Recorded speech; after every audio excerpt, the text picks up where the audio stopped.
Well, it looks like the government coalition is set to charge full steam ahead with its judicial reforms, which critics say are going to undermine Israel's legitimacy as a democratic state by weakening the Supreme Court and giving too much power to the ruling government. Now, if enacted, the legislation is going to give the government control over judicial appointments and also ban the High Court of Justice from reviewing basic laws.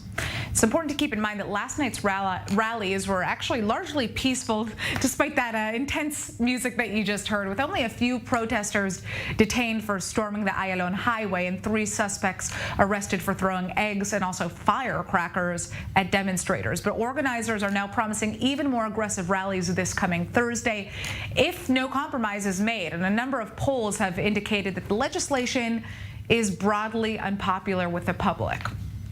So, is a compromise on the horizon? That's what we all want to know.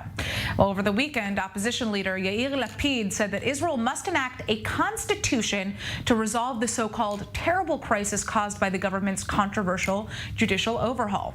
And joining us now to break down what this means is Oren Kessler. He's a political analyst and the author of Palestine 1936, The Great Revolt and the Roots of the Middle East Conflict. So, Oren, first of all, explain why the fact that Israel doesn't have a constitution has been one of the main underlying issues surrounding the judicial reforms here. I mean, we know that supporters of these reforms say that the fact that there is no constitution is one of the reasons that these reforms really have a moral basis to pass through.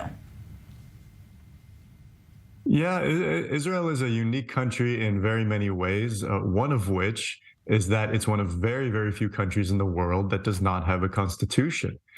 Some of the only other ones are the UK and some other Commonwealth countries like Canada and New Zealand, but that's really it.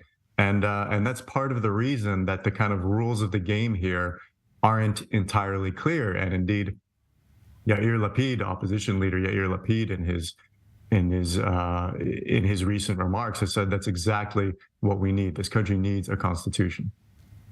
So what kind of constitution is Yair Lapid suggesting? I mean, what would this look like?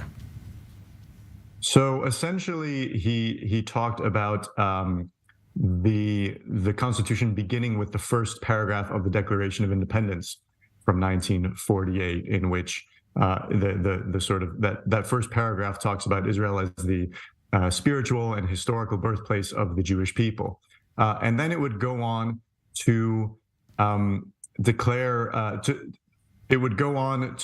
Constitution would be made up of 3 basic laws. Basic laws are kind of the quasi-constitutional super laws that we have in this country in place of a constitution. So what would those 3 basic laws be?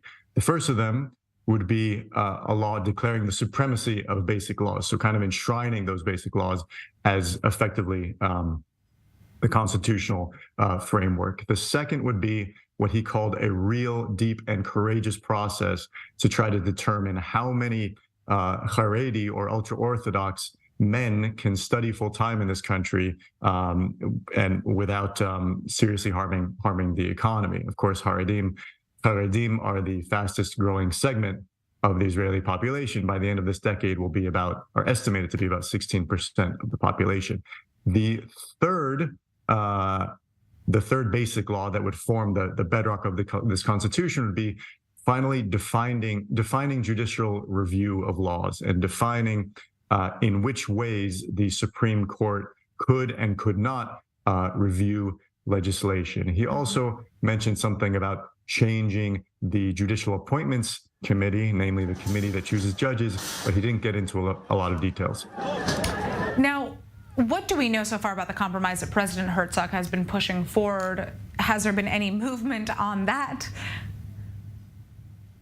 So President Herzog on Thursday night gave a very impassioned, sober speech, which unfortunately was overshadowed by that horrible terrorist attack that we had here in Tel Aviv. And many Israelis, I think, missed the speech for that reason because they were watching news about the attack.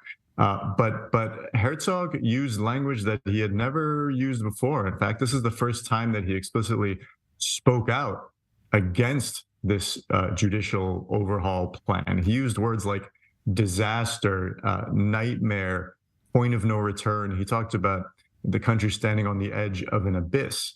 And he called in no uncertain terms for this overhaul, this reform plan, to be abandoned and to start from scratch. To start, he acknowledged that it's important that the Supreme Court represent everyone, and he gave a nod to supporters of this reform who feel that the Supreme Court doesn't represent them and has grown too activist. And yet he said, it's essential that we move forward with some kind of consensual reform. And both he and Lapid really stressed the importance of an independent judiciary in any democratic system. And he said that the talks have borne fruit. We haven't really seen it, but so he said. We will see, but he really struck a note of almost desperation, and I think a lot of Israelis probably feel that way as well.